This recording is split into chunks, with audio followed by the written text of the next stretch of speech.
Well, once again, it's time, my friends, for another meet and greet. We're Southern Fried and nationwide, so hang on to your seat. Look around, here's what I found. I guess you'll never know what you'll see on the Southern Fried Podcast Show. Yeehaw!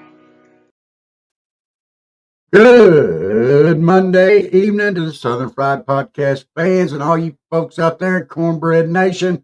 We love our breadheads.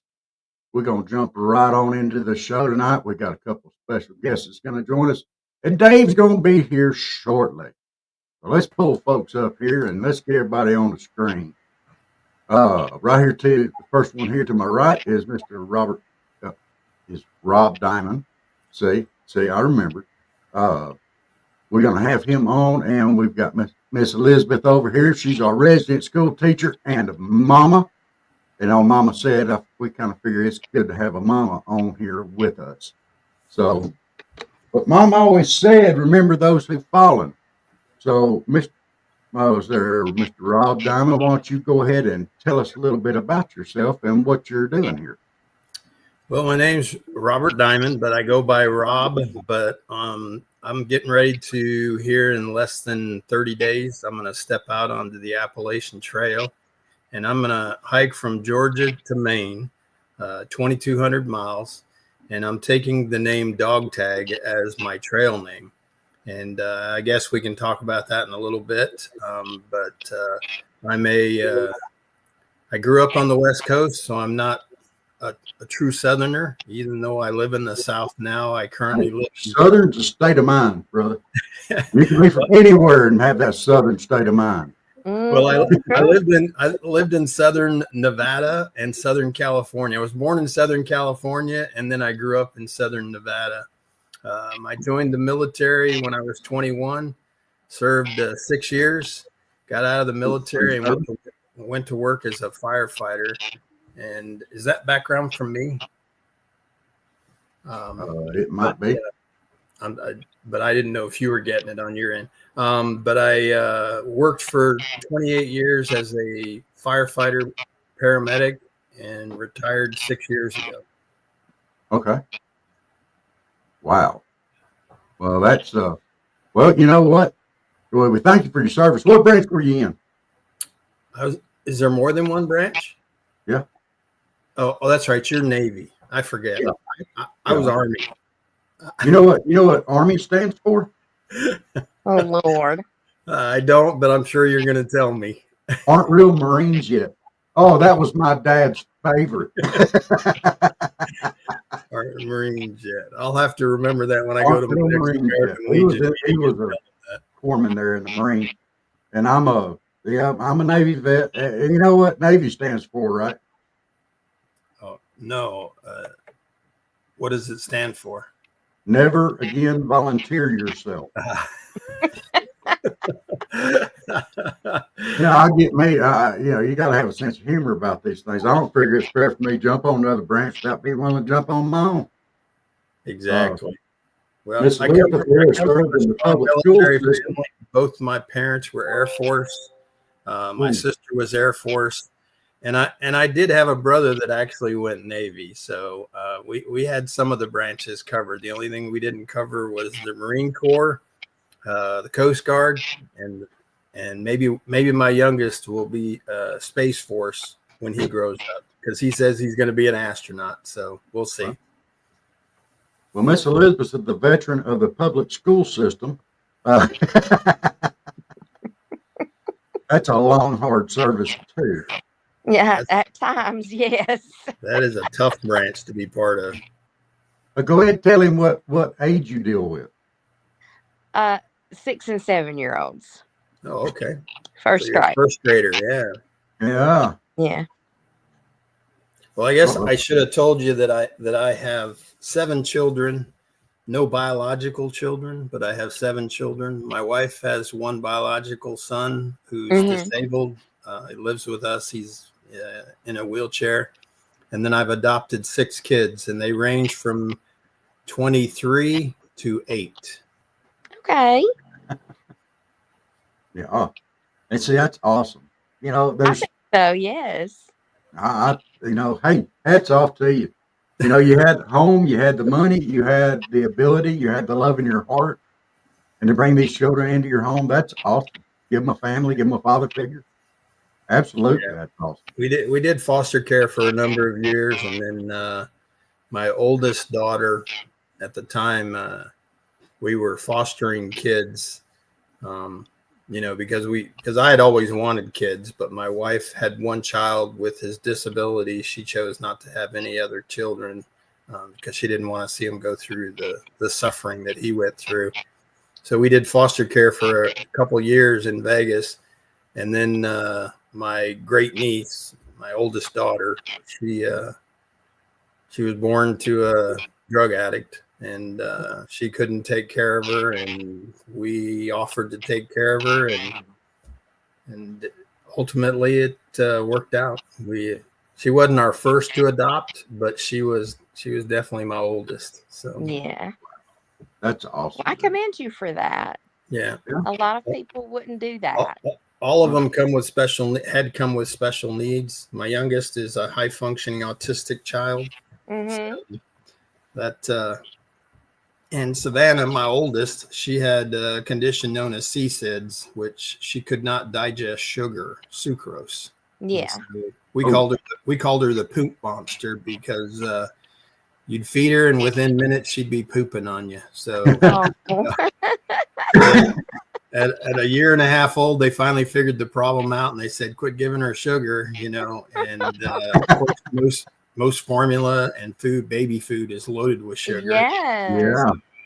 We found that she could have natural sugar, but she just couldn't have processed sugar. So she did great with natural sugar, and she did awesome. She ended up growing up to be a great young lady. She's now a first lieutenant in the United States Army. And Oh, that's Wow. fantastic. stationed in Hawaii. Her husband is in Hawaii. Congratulations. I mean, it's amazing at the food that has just processed sugar. Yes, ma'am. Yeah. It's got to be horrible for her to be stationed in Hawaii. Just absolutely terrible. On my dream sheet in the Navy, I put down Hawaii. All right. They send you to where I Germany. got to go? Alaska. Adak, Alaska. If you've ever been there, you haven't missed anything. Well, at least you're in the same ocean somewhere, Yeah. But But you know what? I got to dive up there in dry suits on Adak, and that was awesome. I got to dive with sea lions. I got to dive with a humpback. I mean, I got some really cool diving up there.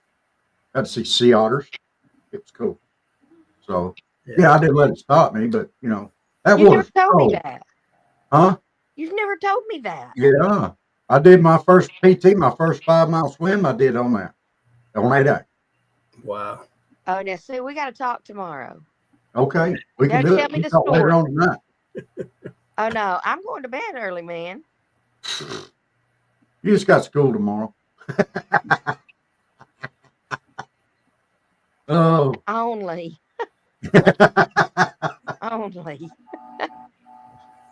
Well, Dave's has some technicals. We don't know how long he's going to be. Rob, why don't you go ahead and tell us about what you're doing there and about hiking the AT. I know we've had George Eastman on here, and he Yes, hiked it, and that was he was in the movie The Keeper, or the movie The Keeper was about him. Mm-hmm. And why don't we talk about what you're doing here and what your goals are and who you're going to be representing in the whole 9 yards?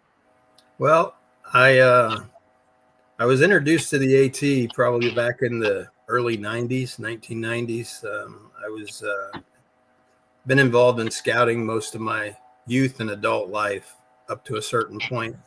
And when I got stationed here in Virginia, the troop that I was involved with, they would do a summer trip every year, and they would bicycle ride the C&O Canal, which ran from West Virginia to the DC area. And basically, it was a towpath where they used to pull barges up back and forth, and that's how they used to, before the railroad came in there, that's how they would move shipment of goods. Well, when the railroad came in, the towpath went away, the canal went away, And so a lot of people now use the towpath as a bike path, and they do a lot of bicycle riding. Well, the year that I was there, we were in Harper's Ferry, and we ran into a couple hikers, and I go, "What are you guys doing hiking here on the towpath?" And they go, "Well, this is the Appalachian Trail." And so for about a 4 or 5 mile section just north of Harper's Ferry, West Virginia, the trail and the towpath are one and the same. And so I talked with them. I'd been an avid backpacker most of my life. My father introduced me to backpacking and scouting, and I've hiked the Grand Canyon, the Sierra Nevada mountains, climbed Mount Whitney the year I graduated from high school, been up in the Uinta Mountains in Utah, the Zion Narrows in southern Utah. But I really loved backpacking. The troop I was with didn't do a lot of backpacking, though. So the next summer, when they were planning for their bicycle trip, they asked me if I wanted to take some older boys on a backpacking trip. And I said, sure, let's do it. And so one of them suggested that we go back to the AT. And so we decided when you through hike the Appalachian Trail, there's several challenges that you run into along the trail. One of them is the halfway challenge, which it's a half-gallon challenge where you get halfway, which the physical halfway is just into the Pennsylvania area. And they challenge you by having to eat a half gallon of ice cream within an hour. And so that's one of the challenges. But one of the other challenges is the 4-state challenge, which you hike from Virginia through West Virginia to Maryland into Pennsylvania. It's 4 states. It's roughly 44 miles. And the challenge is to do it within 24 hours. Now, at the time, we weren't doing it for the 24-hour challenge. We just wanted to do the 4 states. And so we did the 4 states. I ran into several other thru hikers, was always interested in doing a full Appalachian Trail hike, but just would never have the opportunity. The cards were never there for me. And then, of course, when I started getting kids, you got to take care of kids and you got to keep your job. Well, I retired from Las Vegas Fire back in 2018. Anakin, my youngest, had just come into our home, so he was a year old. So I really never thought that I was ever going to get the opportunity to hike the AT. And then Easter last year, we were all sitting at my niece's house for the holiday, and we were all talking about bucket list items. And of course, one of my kids said, "Dad, what's your bucket list item?" And I said, "Well, I want to hike the AT." And my kids, they were all born on the West Coast, and they were transplants to the East. So they didn't know what the AT was. And so one of my kids said, "Dad, what's the AT?" And I says, it's a trail that goes from Georgia to Maine. And then the other one said, "Well, how far is that, Dad?" And I go, "Well, it's 2,200 miles. And my second youngest son, we used to make a lot of road trips across country when at one point my wife and kids moved here to Virginia, and I stayed in Vegas and worked in Vegas. So we would do road trips in the summer where I'd come get them, drive them back to Vegas. They'd spend the summer in Vegas. And then at the end of summer, I'd drive them back. So they were quite familiar with the route from Virginia to Vegas, and they knew it was 2,300 miles. And so he said, "Dad, that's like walking to Vegas." And I said, "Yep, that's like walking to Vegas." And so, of course, my nephew was there. He thought I was nuts. And they go, "You're never going to do that." And I said, "Well, that's what I want to do." And my wife was sitting off to the side, and she kind of said, "Well, if that's what you want to do, why don't you go do it?" And I go, "Well, I can't just leave you guys. Somebody's got to take care of the family." And they go, "Well, if that's what you want to do, you should go do it." And so in March of last year, the seed was set and planted. And that's when I started making the official commitment to doing the Appalachian Trail. Well, the first thing you got to do with a through hike like that is you got to get prepared. You just can't. There are people that just go to REI, grab equipment, and then they step out on the trail, and they've never camped one night in the outdoors. I don't know how they do it, but there's people like that do it. Yeah. And so I started doing some prep, and as part of my prep, I went to Trail Days. And Trail Days is in Damascus, Virginia. It's in May. It's the second weekend of May every year. They have it there in Damascus. And I thought, well, I'm going to go there and see if I can talk to some other hikers. I knew they were going to have some equipment people there. So I thought, what a great experience. So I went there. Of course, it rained the entire weekend. So it tested my new tent out, tested all my gear out. So, I realized, I better be ready for rain because everybody said you're going to get a lot of that on the trail. And so one of the things that Damascus has is the trail walks right through the town of Damascus, and right near the arch that they have there that officially recognizes the AT is a veteran memorial garden. Beautiful garden. They have all the branches of the service represented there. And one afternoon I was, in the lull of the rain, I was just sitting there, enjoying the moment. And a guy walked up to me and he asked me, "Are you with the 22 Foundation?" And I go, "No, why?" And at the time I was wearing a red shirt, Marine Corps red. And on the back of it, it had a big 22 on the back of it. Well, I told him, I said, "No, I'm not with the 22 Foundation. That's the year my daughter graduated from college. She graduated from a military institute here in Virginia called VMI. And so he and I got to talking, and he told me that the trail saved his life, that the 22 Foundation had encouraged him, that he had actually called somebody with the commitment that he was going to kill himself. He wanted to kill himself, but he was looking for help. And somebody within the 22 Foundation talked with him, and over a period of time, they encouraged him that he needed to do something to help him mentally. And they encouraged him to go walk the Appalachian Trail. And so he was in the middle of walking through hiking the AT last year when I met him. And so kind of, it kind of gave me a little bit of a purpose. Well, when I came back from the trail days, I had talked to my daughter who was in Hawaii, and we were talking about the 22 Foundation. And, and it was hard to believe that the numbers are, we're losing 22 veterans a day to suicide. 22 veterans a day to suicide. And that's an incredible number that it just is beyond fathoming. Mm-hmm. And so my daughter and I talked about it, and she said, "Dad, maybe you need to bring attention to this on the trail." And I'm a member of an American Legion, which is a veterans organization. I went to our veterans meeting. I'm one of the leaders in our post, and I kind of said, "Hey, my family's giving me permission to go hike this AT, but I need you guys' permission because I'm going to be gone for 6 months, and I'm one of the key leaders in the post." And they all go, "If you're nuts enough to do it, go do it." So we do a program in our post where it's called Vets Helping Vets. During COVID.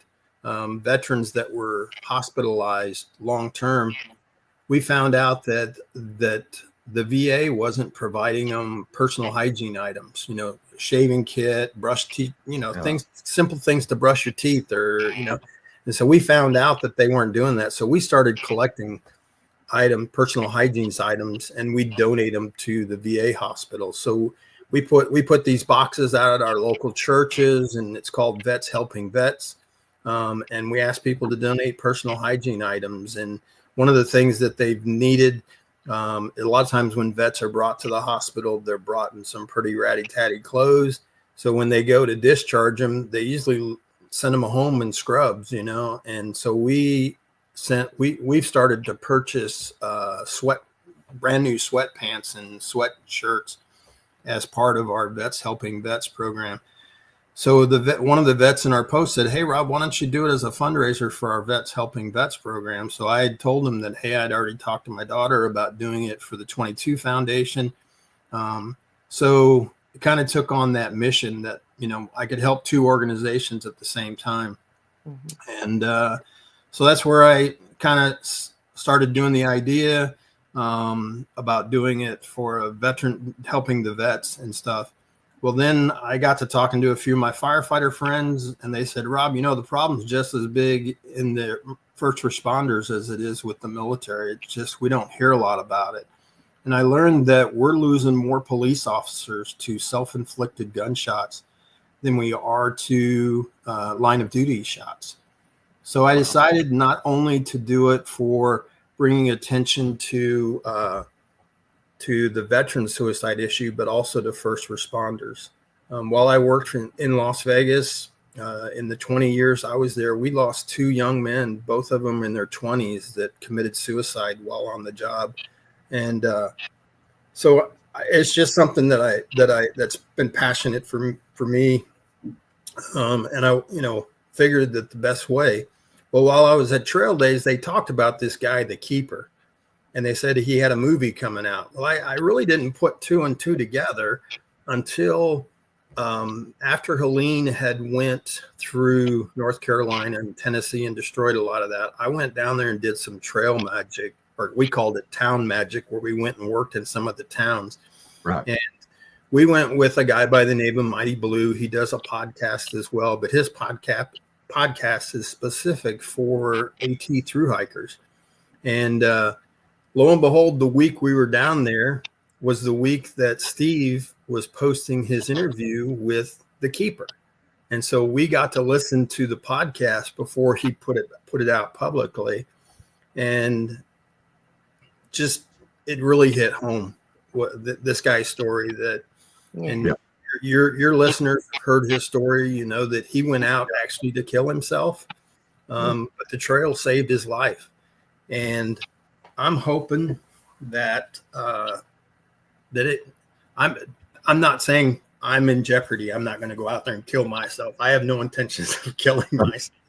But if I can impact the lives of some veterans by bringing some attention to this big problem that we have, if I can impact a police officer or firefighter that is even considering it, I think it's a worthy cause. So George carried 363 name tapes when he was on the trail. And of course, people that don't understand it, when you hike 2,000 miles, you try to minimize your weight as much as possible. You don't carry anything that you really don't need. We call them luxury items, George's luxury item was his name tapes.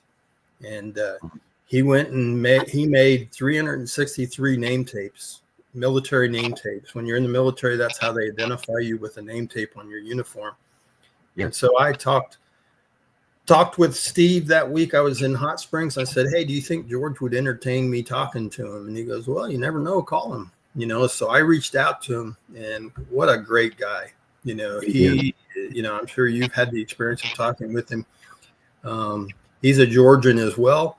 So, but he encouraged me to go ahead and, to do it. And so, in the time that I was thinking about it, I wanted to do the name tapes, but then I thought, I do laser engraving as a hobby. When I retired, I do laser engraving.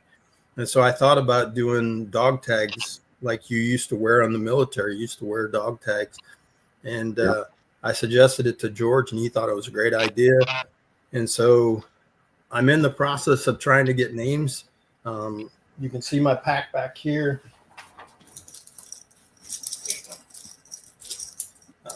These are the dog tags that I'm going to be carrying.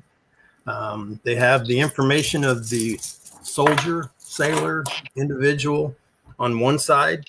It has their name, their rank, the branch of service that they were in, and the date that they succumbed to their demons.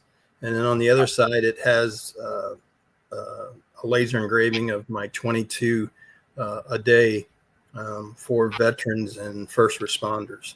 So my idea is that to get as many of these names as I can. When you're walking the trail, it's probably one of the best social experiences you'll ever have. Even just as a section hiker, you'll meet people, and the stories that get exchanged are just incredible. And so, people would say, well, why carry the dog tags? Well, I know that in George's movie, him carrying those name tapes brought a lot of attention to him. And of course, people wanted to know, why are you doing it? And that's all I want to do, is get the opportunity to share a story or two about a veteran who chose to take their own life for one reason or another. you know, and it's just been incredible that as I share the story, it seems like everybody I'm touching here lately has a family member, to include yourself, Rob. Yep. I don't know if you shared it with your viewers, but you know, you told me that your father took his life. The other day I was watching a TV show about Magic Johnson and Larry Bird, and come to find out Larry Bird's father was a World War II Korean War veteran that took his life. And it's just incredible that pretty much anybody you talk to, they know somebody, you know, and it has opened up. I found out that one of our members in our American Legion post, her brother, you know, she was Army, and her brother was Army, and he killed himself. And of course, had we not been talking about it, I probably would have never known that from all of our conversations that we had, because it's really not something that people openly want to talk about with other people. So would you mind giving me your email address real quick? I'm sorry? Would you mind giving me your email address real quick? Sure, it's easy. It's Rob Diamond, just like my name, but Rob Diamond, and then 811. Instead of 911, it's 811 at gmail.com. Hang on just a minute here. Let's see if I can do that. And you can, people can also follow me on Facebook. You know, I sent you the link. I surprised one of my own kids tonight when he said, "What are you doing at the kitchen table, Dad?" I go, "I'm getting ready to do a podcast," and he kind of laughed. my kids. This is my 21-year-old son. He goes, "Dad, I'd have never expected this. Dad doing a podcast." And I said, "Well, I'm trying to bring attention to my trip and why we're doing it." So, you know, people can also find me on Facebook. You know, Robert Diamond, and you'll know it when you find my page, because it's me with. Well, it's not necessarily me. It's my 5 kids when they were in New York City. So. But you can friend me on Facebook. You can follow me on my YouTube. One of the other things that we're going to do that I set up today, but it's not going active until tomorrow. But one of the things that I'd like to do is I'm asking people to donate a penny a mile for every mile that I walk. And if you do the math, teacher, a penny a mile, 2,000 miles, what does that come out to? Oh, no, honey. I do simple addition. That's $20. $22. $22. I do simple addition. And So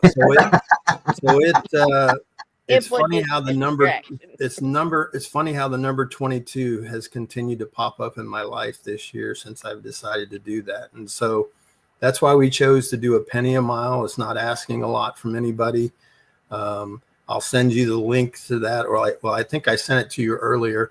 And so I didn't see it, but yeah, send it back to me. Yeah, I'll forward it to you so that you can get it and post it on one of your futures.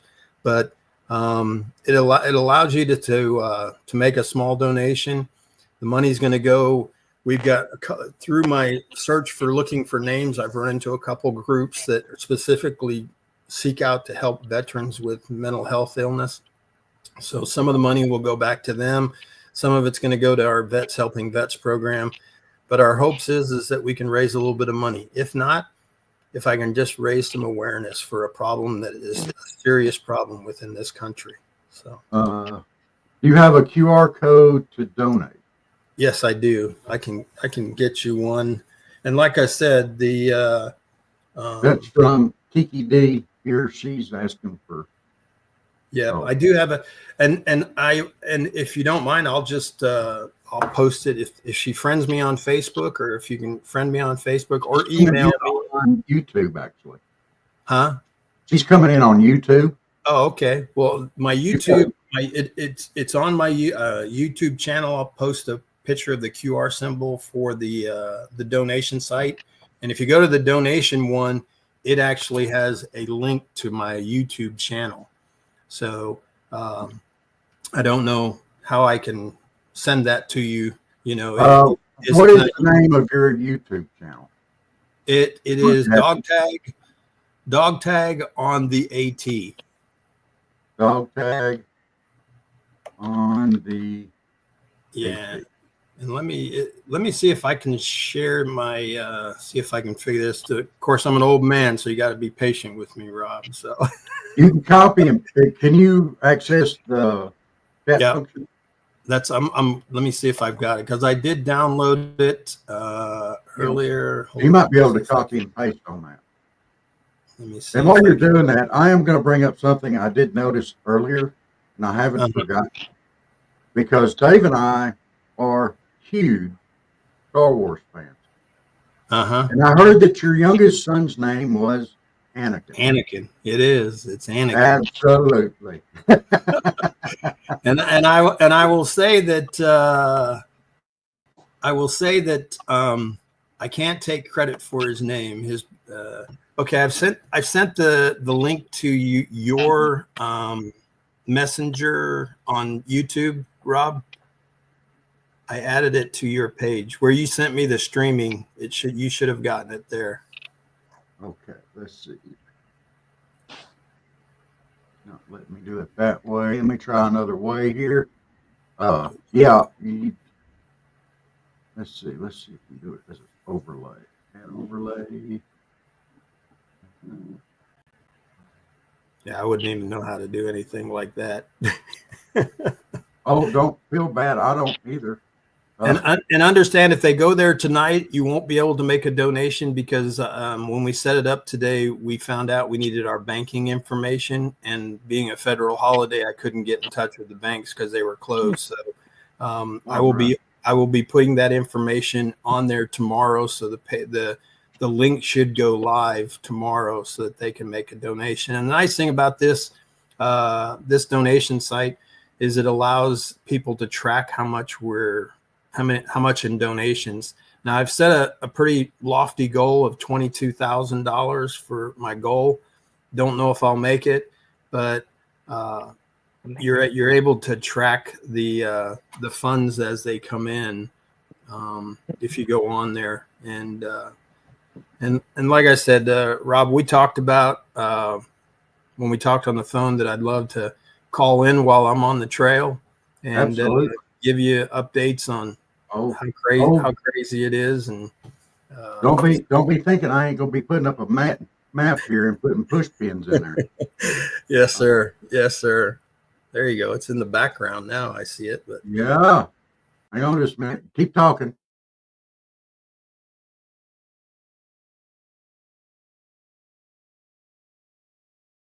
I plan to continue to vlog while I'm on the trail, at posting at least once a week. A lot of that will depend on the availability that I have for internet access. This summer, when I did quite a bit of my hiking, I did some hiking in Georgia, did some hiking in Pennsylvania, did some in Virginia here.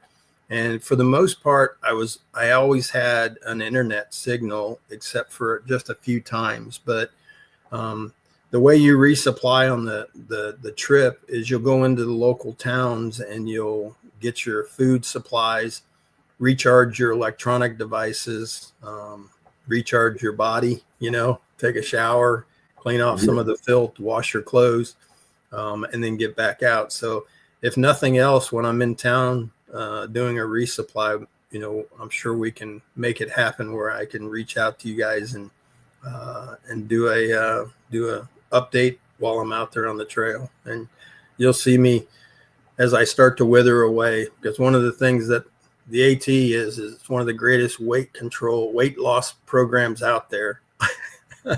The average male loses probably 30 to 50 pounds while he's on the trail. So I probably need to be on there, but physically, I just don't think I can do that. I've got my own issues there, but I had talked about doing stuff like that. Here we go. There's that QR code. There you go. I got it in the right spot now. See, you're not the only one that don't know all this technology stuff. Let me take that comment down so you can see it. There you go. There, Miss Kiki D. She asked a question about how long do you think it will take you to walk to complete AT? The average person and I'm not so much the average person. The average person, they say 4 to 6 months. And I plan to leave the 16th of February with the plan to finish Katahdin in Maine on 9/11, and hence the relation to the fact that it's fire related, military related. One of the things that we used to do in Vegas and my daughter used to do while she was in college is we do the 9/11 stair climb to emulate the climbing of the towers.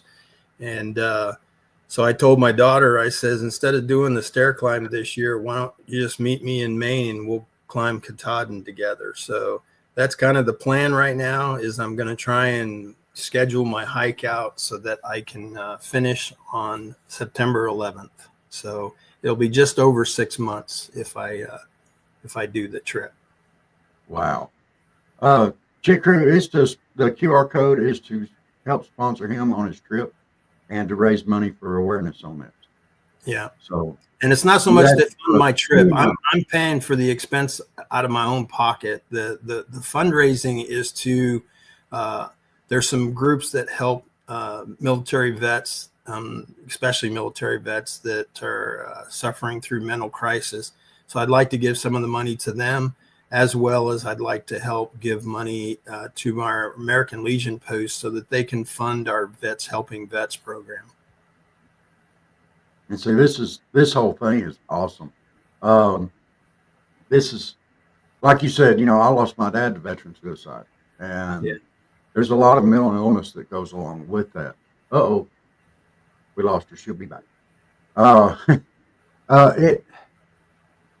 And I mean, that's the thing that I was hoping more for on this show is that if anybody knows anybody that has a family member or a veteran that took their own life, please share their information. I'm looking for a name, a rank, the branch of service they were in, and the date that they ultimately took their own life. And I'll be carrying different colored dog tags. So if you have a preference on a color of a dog tag, just let me know. Some of the other things that some family members want to know, if I can put a little message on there, because I'm doing my own dog tags, I can engrave whatever we want on there. So I'm adding personal messages that I will carry along on the trail with them. And, like I said, if people don't want me to share information about their loved ones, I will just carry the name in silence. But if they're wanting me to share their story, I will share the story to anybody that will listen. So that's what, ultimately I'm hoping for is to the sharing of the message and I mean, within the American Legion, we have a program right now that's called Be the One. And the purpose of that program within the American Legion is they want you to be the one to help save a life of a veteran. And so that's ultimately what I'm looking to do, is bring some attention to that program as well within the American Legion. Right. So, but like I said, I'm not looking just for vets, first responders. If you know a firefighter or a police officer that took their own life, I would love to have their information as well. Okay. Yeah. I looked for my dad's obit the other day, or his death certificate. I could not find it. Well, like I said, if you give me as much information as you have, I'll put it on there. And even if you just know the year that he passed, that would be a good thing to know. Yes. But regardless, if I don't have the date of his death, or some families may not want the date of the death put on the dog tag, I'll be glad to just put, name and rank and branch of service or the organization that they were part of. So, well, I do have another name for you tonight. There was a okay. young lady that ended her life while I was in the Navy, and I'll go ahead and give you her name. Well, you can share that with me and send it to me via messenger, and we'll make it happen. And I'll go ahead and send that over to you. Her rank.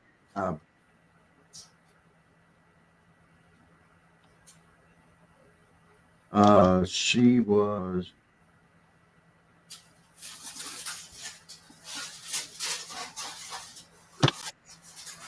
But I'm hoping the And weather will cooperate with me. You know, the guys that are on the trail, the guys and gals that are out there on the trail right now are getting beat up pretty bad with some cold weather down south. But you know, you know, that's what most people seem to be most worried about. That, and they ask me if I'm going to carry a weapon with me on the trail, and I tell them no. Everybody goes, well, what are you going to do with the bears? And I go, well, you know, when you're 6'3" and you start out at 300 pounds, I'm as big as most bears are out on the trail. So they say just make yourself big, and the bear will usually go in the opposite direction. And so, dude, you missed the perfect thing. Say, I always carry 2 guns with me wherever I go. Left gun, right? Yes, sir. Yes, sir. Yeah, gun show, baby. Well, it's funny because I was listening to a podcast a couple of weeks ago, and they were interviewing a lady, and they were asking her if she was going to carry protection, and she goes, "I'm 60 years old. Why do I need protection?" And he goes, "A gun." And she goes, "Oh, I thought you were talking about a condom." So yeah, you know, most people worry more about. I think my biggest, if people ask me, Rob, what's your biggest fear? Mine is ticks. You know, because you know when you're hiking, they can get on you. They carry several diseases, and when you're by yourself, it's not like you can, you know, go look in a mirror. Especially if you're out hiking, you can't pull up a mirror and look to see if you've got any ticks on you. So.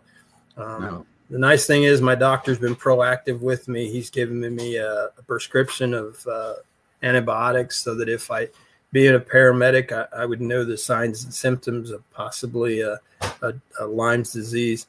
He's given me the meds so that if I feel like I've been exposed, I can at least pre-treat myself and then get into town and then have myself tested for it and stuff. So, but I mean, that's probably my biggest fear of the trail is not so much, you know, they have had people killed on the AT, but nowhere in comparison to any regular town that you would walk through where they probably have more, you know, shootings and things like that. But like I said, the whole experience with the AT is it's a great social experience.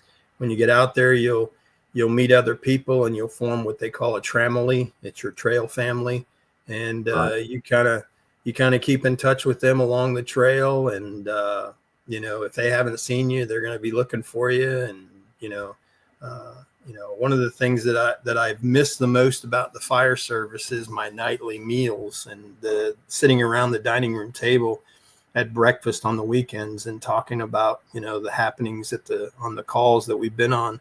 And I think that that's probably one of the things that I'm looking forward to the most is that when you get into camp at night, you'll meet people, you'll sit there and fix yourself something to eat, and you'll get to talking. And the unique thing about the AT is you know, me as a 60-year-old guy can be hiking with somebody that's 20 years old or even younger, you know, that is living a whole different life in the real world.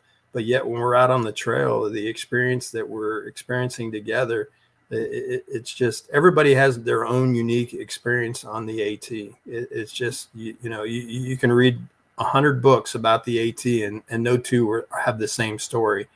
And that's what's exciting about, you know, the plans for the trip is you will meet lifelong friends. Most people who have through hiked the AT, they now have friends for life that they have walked with and shared their lives with, their experiences with. And it's just, you know, there's some healing for me out on the trip. I do have PTSD from a little bit from my military experience, but mostly from my 28 years of working as a firefighter paramedic.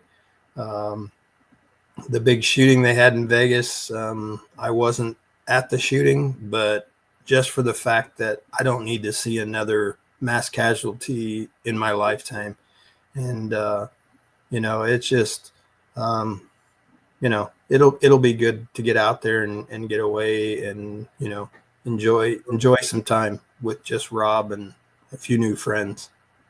Yeah. And, they say, you never walk alone. That was one of the things that Keeper brought up. You never walk alone. So you at least have yourself for company. Yeah. And it's a lot of soul searching on Yeah. that hike. Yeah. I really wish that I was physically able to do it, because I would, in a heartbeat. I would love to do it. And you'd be six. You said you're six what? Yeah, I'm 6'3". You're 6'3". You're huge, 300 pounds. And here I am, pinky butt, 5'10", and I'm down to 230 now. I was at 300. So yeah, we could both lose some weight together. But it just, you know, 6'3", 300 pounds, way back, a long time ago. I know. Well, in the fire service, my nickname used to be Big D. That was, everybody that, I'm the biggest diamond that you will ever meet. And my brother sometimes want to argue with me on that he thinks he's bigger than I am. But like I said, I can use to lose some weight. I'm pretty healthy for a 62-year-old guy. My kids have kept me pretty young. My 8-year-old, he likes to go out and play outside, and you just that's what I do. I just wish I could take him on the trail, but he has because of his condition, he has a severe phobia of bugs. Oh, if he sees a bug, he goes nuts. Oh, that wouldn't work. His autism, he just does that. Now, he's gone out and done some hiking with me in the wintertime. He calls it the application trail, not the Appalachian Trail. He says this is the application trail. But he likes to hike in the wintertime with me. But in the summertime, I've tried everything from bug nets to bug spray to everything. But as soon as a bug flies around him, he's running for the car, my sister, she was Air Force. She's gonna provide a lot of my support. I have a condition called UC, ulcerative colitis, and because of that's my only real medical. Well, I am a diabetic as well, but my doc thinks that the trail will fix my diabetes. But yeah, he said once you start losing weight, you won't need insulin no more. But my UC, I have to do infusions every 8 weeks. So I have to get off trail. My sister's going to come pick me up off trail. She'll bring me to the house. I'll do my laundry, resupply. The next morning, I'll go and do an infusion at the infusion center, and then I'll get back on the trail. And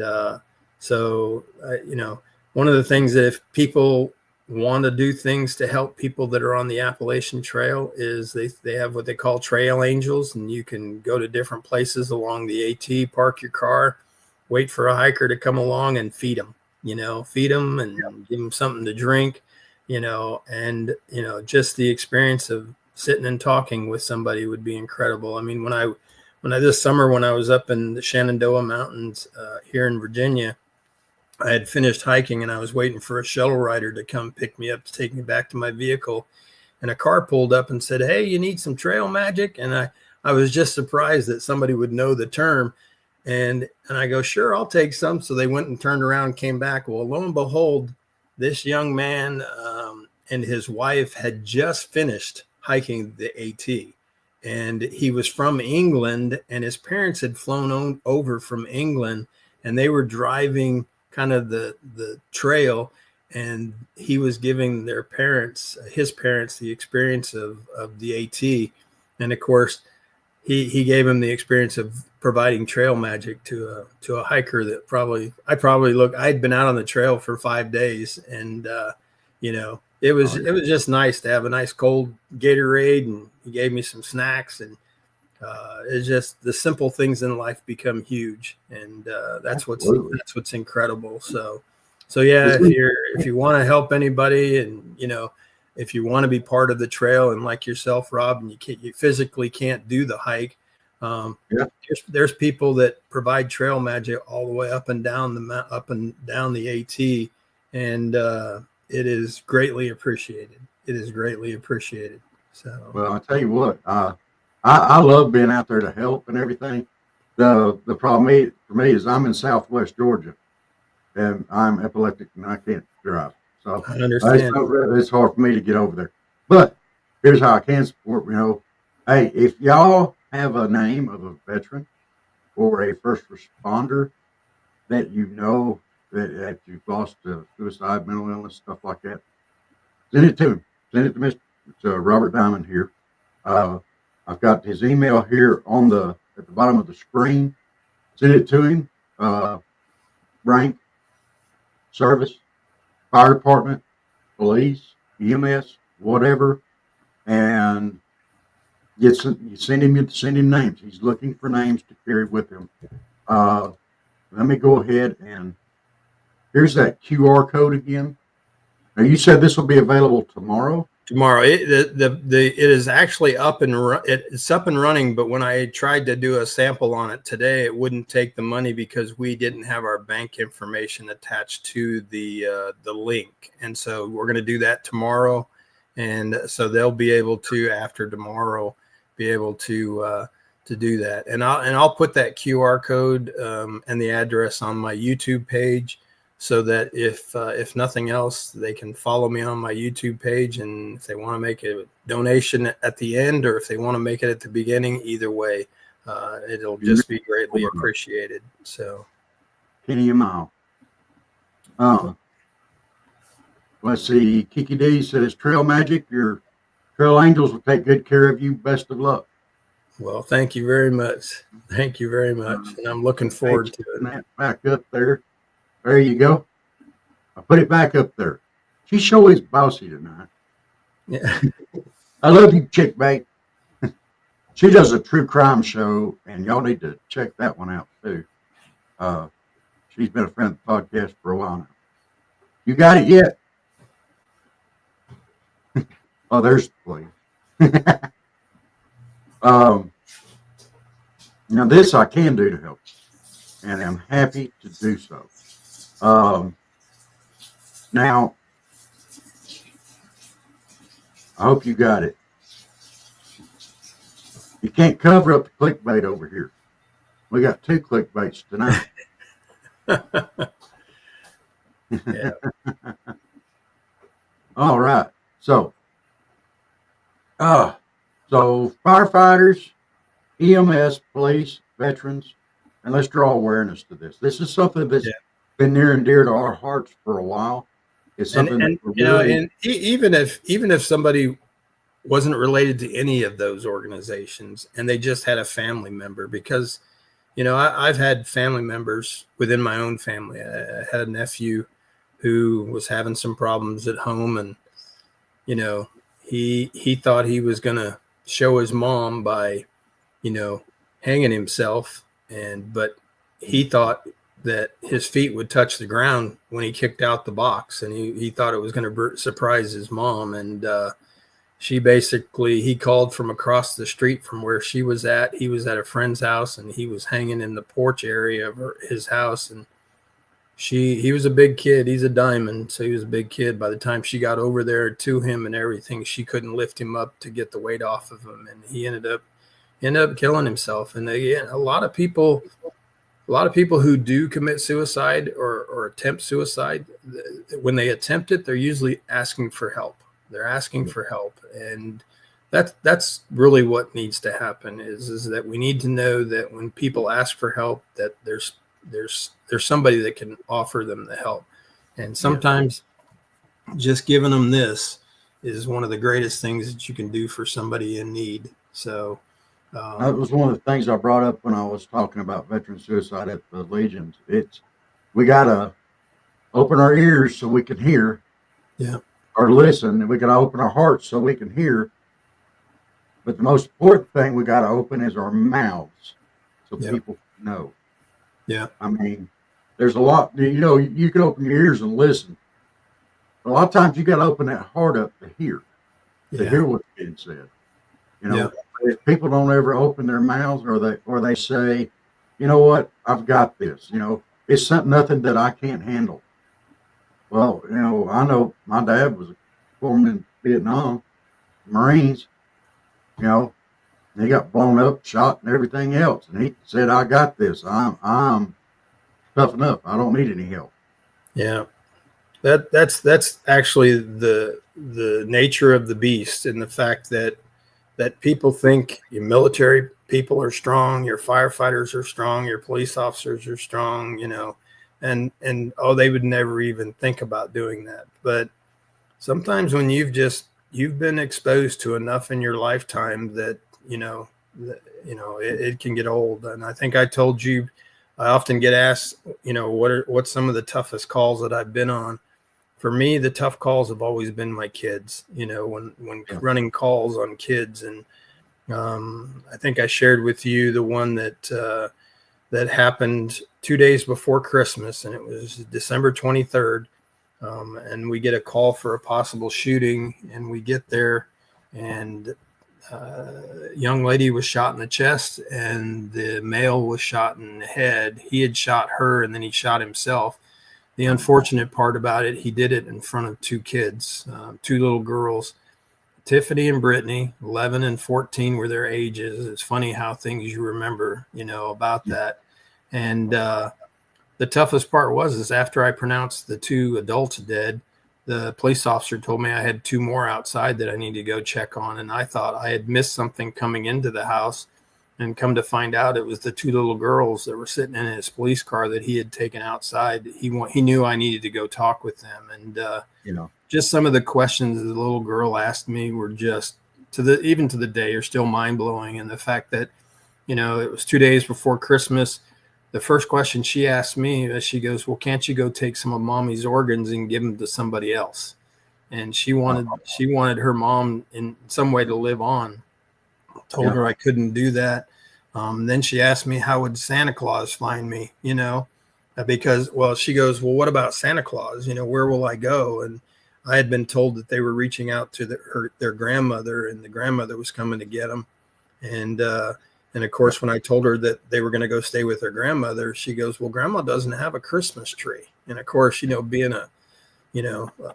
I describe myself as a teddy bear in a grizzly bear costume. People often ask me, "How do you describe yourself, Rob?" And I go, that's the best way to describe me, is I'm a teddy bear and a grizzly. Even though I'm big and rough and tough and I look ugly, I look like a grizzly bear, but deep inside I have this teddy bear heart.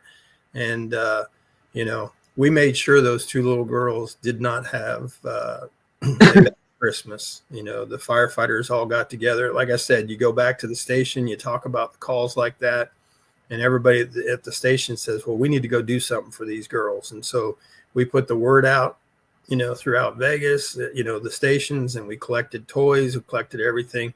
Those two little girls had as good a Christmas as they could have without their mom. And so That's important, though. It's things like that, within the fire service, you have that resource to be able to talk to other people about it. And that's kind of where I'm hoping that out on the trail, who knows, if I can save one life for hiking 22 miles, and by finding somebody that was thinking about it and talk him out of it, talk her out of it. Because like I said, this is not a male female issue. It's an everybody issue, It is. And well, the research that I did was, I was speaking with American Legion Halls about some of these suicide stuff, but it's for the military, and I know it's high in the police, and especially and the firefighters and the EMS are creeping up. I mean, these numbers are growing; they're not going down. Yeah. And with the veterans, it was more dangerous for them to come home than it was for them to be in combat.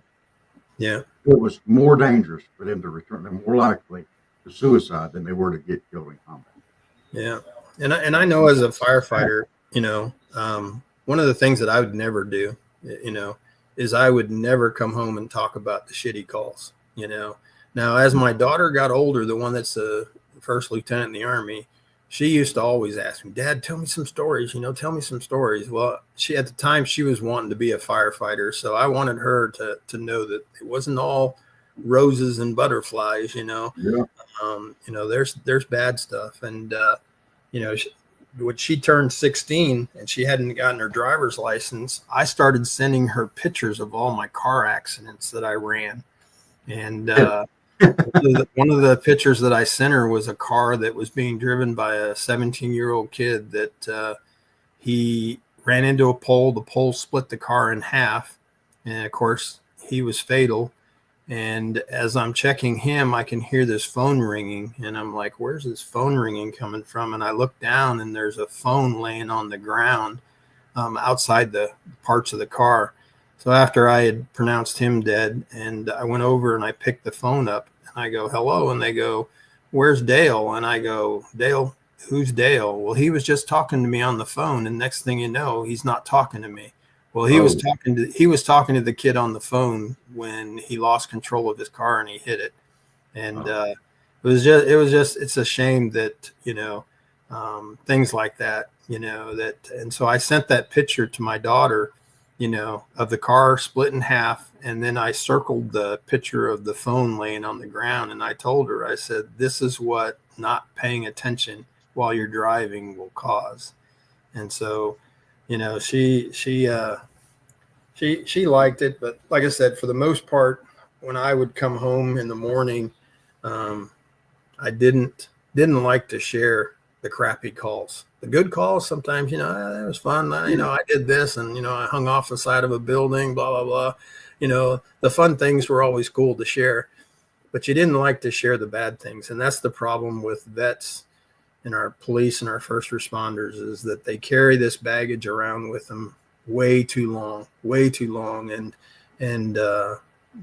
especially for those of us that are retired, we don't have the resource to go hang out at the kitchen table and talk with the guys about the crappy calls and things like that. So, and people don't realize, when you try to hold all that stuff in instead of having somebody to talk to, it really, really, really, it makes it very hard to cope. If you have to hold it all in and you can't get it out, I don't have a card yet, but I'm going to go ahead and announce this tonight. And this is for anybody that has issues and stuff that they need to talk about. You don't have anybody to talk to. Love Endures Ministries is going to be coming on. We're going to be doing an interview with them. They're Christian faith-based counselors. Now, they're faith-based counselors. They're not psychologists. They're not psychiatrists. They don't prescribe medications. They are faith-based counselors, which means everything that they're going to tell you and show you how to deal with, it's going to come from the Bible. And they are very good. They have worked with me. Believe it or not, I'm a little bit on the crazy side. But it's Love Endures Ministries. And we're going to have them on the show here very shortly. So you can find them on Facebook. And very reasonable. It's affordable. You can talk to them. They can really help. But, you can't keep it. Sometimes just having that person that can help you understand what's happening or show you another way to look at it or such as that, it's important. And this is Love Endures Ministries. It's on Facebook. Look them up. And, it's affordable. Just somebody to talk to. And that can go a long way. It goes huge. It's huge. And I mean, within our fire service in Vegas, we had crisis workers. Whenever we would have bad calls, usually it wasn't us that would ask for help. It was our captains and our chiefs. They would say, hey, we saw so-and-so had a pretty rough call today. I'm going to send, so-and-so over to talk to them, and so sometimes they'd take you out of service and you'd sit there, and I'm not a coffee drinker, but they'd come into the kitchen and we'd sit and talk and share some food and drinks. Sometimes they'd bring stuff in. There you go. So, I meant to put that up there, but I meant for it to be behind. Oh, well, that is if you any of your listeners have not watched his movie, they really need to take the time and watch his movie. Now, it's not 100% factual of his trip, but it gets the story across that this guy was crazy enough to carry 363 name tapes, over 5 pounds. And you can see him hanging from his pack there. That was over 5 additional pounds that he carried on his pack. And he carried it the entire duration, the 2,200 miles.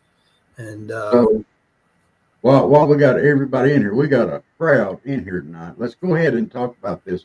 The Keeper is streaming on Amazon Prime now. Yep. You go through, you watch it if you have Prime. Y'all, it's a great story. And just know that George doesn't take any money. I think you have to pay for renting the movie. I think it was $6 or something like that. But all the money that comes from George hasn't taken any proceeds from any of the stuff that he's done with his book or the video.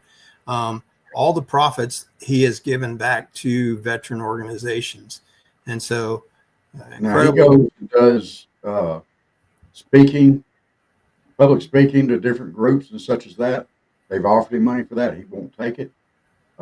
He and I have talked about that too. He doesn't take any money. He said this is a work of passion for him, and that's where he wants to leave it. Yeah. And George was a veteran. He was, I think he was field artillery, and he was Iraqi, Afghanistan era military.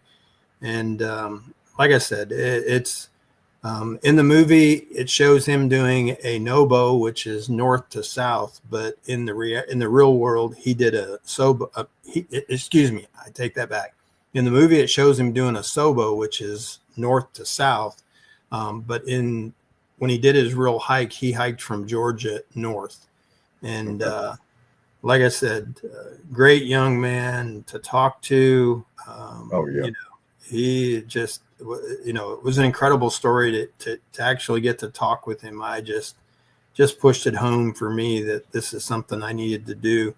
And I'm sure he'll hear about it. After talking with him, he encouraged me to do the public speaking with the American Legion and such as that. I've talked about my dad several times on here. I do still need to do a Veteran of the Week with him. But, I keep saying I'm going to do it, and then I go to do it, and I have put it off. And I need to quit that because that was hard for me. I mean, I talked to him the night before, Yeah. That was just a horrible situation. And I thought he's being grumpy, crotchety old feller like he normally was, And I said, well, I'll talk to your grumpy butt tomorrow then. He said, all right then, And, I always say you just never know what tomorrow has in store for you. So you better live every day to its fullest. And, so for me to get out on this trail, I'm 62. I will turn 63 while I'm on the trail.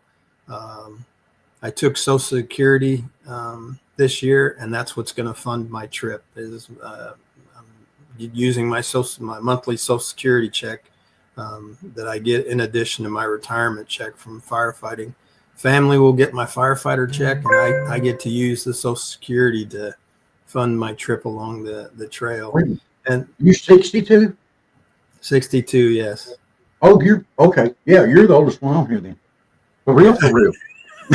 That makes me feel a little better. Makes you feel young. Old guy. Huh? Makes you feel young now, doesn't it? Yeah. I'm 54. Hey, we do have it. Oh, that's Love Endures Ministries right there. There you go. Hey, thank you, Dave. I know you did that. Yeah. So Dave must be listening to us, huh? He is listening to us. He's over here in the chats. And he's making sure I do right. But this is Joe and Donna from Love Endures Ministries. They're faith-based counselors. If you have issues, and you don't want to talk to nobody around you, this is all done online. Just contact them, reach out to them. Don't hold it inside. Don't think you're so strong that it's not going to affect you. Because there are 22 deaths every day at a minimum. 22 veterans prove that wrong every day. Yeah. Do not hold it in. Reach out to somebody. This is affordable. You can do it. Okay. And it doesn't, you don't have to be just a veteran or fire or anything. I'll bet they'd talk to you regardless, Yeah. you know, because It doesn't. people Yes, have a lot of people have crisis in their lives every day, you know, family yeah. crisis and stuff like that. And with separations, things like that, you know, it's just nice to know that there's some organizations out there that won't judge you. You know, some of the things that people often worried when I was a paramedic, when they, you know, you'd go and they were wanting to hurt themselves, they were always worried that, you know, oh, I'm going to get locked in jail. And I go, no, you're going to get locked up for 72 hours in a hospital facility, Yeah. but they're going to be sending you people to help you, you know, and that's what we need to make sure that, you know, one of the ladies that shared me her son's information, he went to the VA hospital looking for help. He told him that he wanted to kill himself, but at the time he was under the influence of alcohol. They told him to go home and sober up. And when he sobered up, come back and we'll help you. Well, he was drunk for a reason.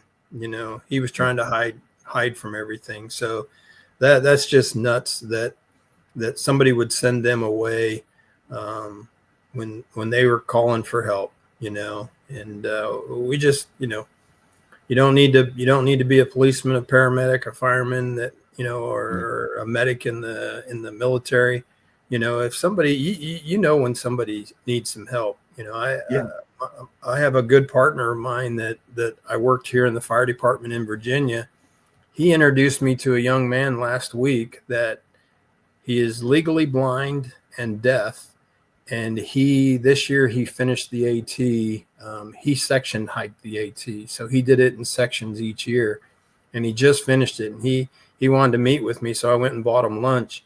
And talking with my old partner, you know, he told me that he had gotten to a point in his life that he wanted to take his life. And fortunately, the right people got involved, and he didn't do anything stupid. And I told him, I says, you know, it's a good thing you didn't do anything stupid, because I'd have dug you up and beat the crap out of you, you know. But you know, it's just, you know, I think if you probably looked within your own family, everybody that's on here, if you looked in with your own family, you probably have either had somebody commit suicide, or there's been somebody that's been close to it. And like I said, the more attention that we can bring to it, you know, and by me carrying these dog tags, you know, it's like George carried those name tapes on the back of his pack. I'll have my dog tags on the noise of the jingle of the dog tags will probably drive some hikers crazy, but you know what? It's just, I think I told you that, you know, I like to learn a little bit about some of the people that I'm carrying their names, because there's going to be days that they tell you, you know, there's going to be days you want to quit this trip. You know, 2,200 miles is a pretty incredible adventure. You know, after you've been out in the rain for 5 days and you're soaked to the bone, you're going to want to quit. You're going to want to quit. And I think all I'll need to do is to look at some of these name tapes, the dog tags, look at the names, think about their story, and realize that, you know what, they had it rough. And, you know, I'm having it rough, but I just need to, you know, they tell you never quit on a bad day on the AT. That's one of the sayings on the AT, the people who hike the AT, is you never quit on a bad day. So if you're having a bad day, go to bed that night, wake up in the morning, pack your gear up, see if it's any better in the morning. And in most cases, it'll be better in the morning, you know, and, Absolutely. you know, so, and like I said, it's just the fellowshipping is the thing that I kind of look forward to a lot on the trail. Helene did a lot of damage to the trail this year in North Carolina and Tennessee. They have recently cleared everything but about a 10-mile section in Tennessee. And most of the trail is open, walkable, may not be as pretty as it was. There's a section in, I want to say in North Carolina or Tennessee, one of the two, that when they showed a picture of all the trees that were down in that section, it looked like something had just come in and taken these trees and just laid them over on their side. And it is, you know, me as a woodworker, when I went and hiked the Foothills Trail down in South Carolina just after Christmas, and they got hit a little bit by Helene's damage too. And to see the amount of wood that was just laying around, I just got to thinking, man, I would die to have all this wood in my shop, you know? Yeah. And so, I mean, it'd be nice if they could find a way to recover some of this wood before it starts to rot away, because a lot of it is hardwoods, the oaks, and it would just be a great thing. But right now they said that the trail is open in all but 10-mile section. And, they said that that's what hit hardest is the towns, that the towns got hit really bad, and that some of the towns that you would normally go in and resupply are having some problems, like Hot Springs. Hot Springs got hit really bad when we went through Hot Springs and did some work there. And but some people, the ATC, which is the Appalachian Trail Conservancy, they were telling a lot of people, don't do your hike in 2025, that let the trail recover, let the towns recover. Well, the towns, a lot of these towns that the AT walk through depend greatly on the hikers that come through their communities. There's an average of 4,000 people through hike the AT every year. That's just through hikers, 4,000. And then you got all the people that do section hiking and things like that. And if you take away all that income for those towns that we're used to having people come through their towns, or, they got slapped in the face, and by people not hiking is a bigger slap in the face. So, I plan to hike it. I plan to spend my money in these towns. And like I said, I got a lot of joy out of going to Hot Springs and doing some town magic and helping that town, and, people in crisis, sometimes just offering a hand of help is some of the greatest, as we were talking about somebody who's in a mental crisis, but somebody who's lost everything. There was a lady that was in Hot Springs that she had owned a bed and breakfast that had about 5 or 6 buildings. 3 of them got washed away.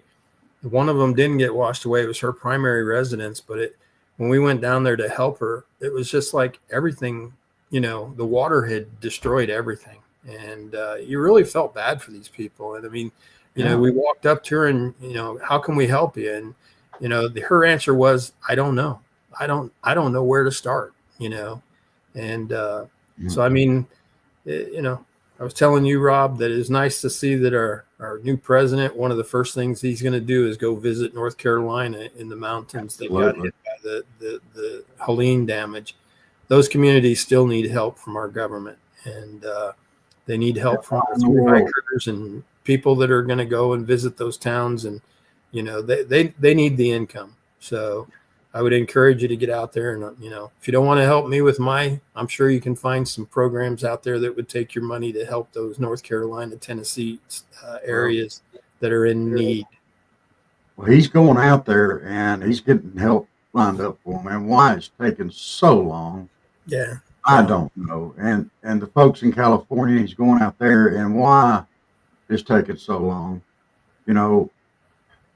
which, if they're turning back some help because their emissions aren't right. We've talked about that on here. Yes, sir. We were talking about that earlier.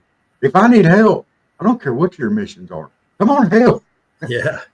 If you're worried about emissions when your whole town city is burning down and stuff, your priorities are not right, in my opinion. But that's my opinion. Everybody's entitled to theirs.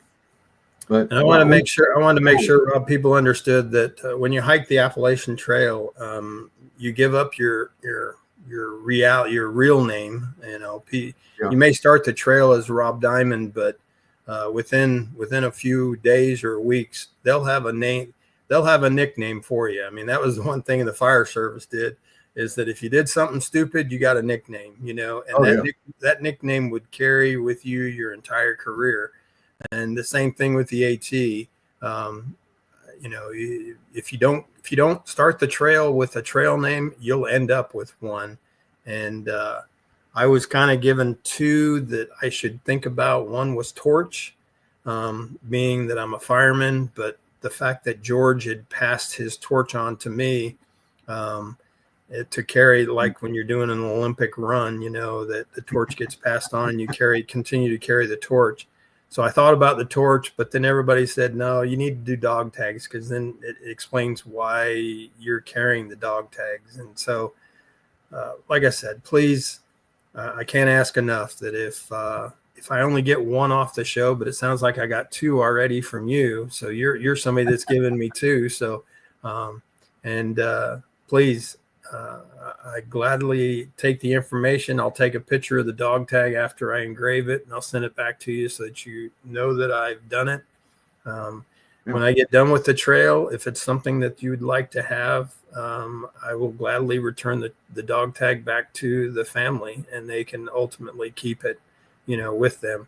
One of the names that I'm carrying is one of the names George carried on his trail. The young man in the movie, if you watch the movie, he's the young man they call Bacon. His mom reached out to me and said, hey, would you mind carrying my son's name again?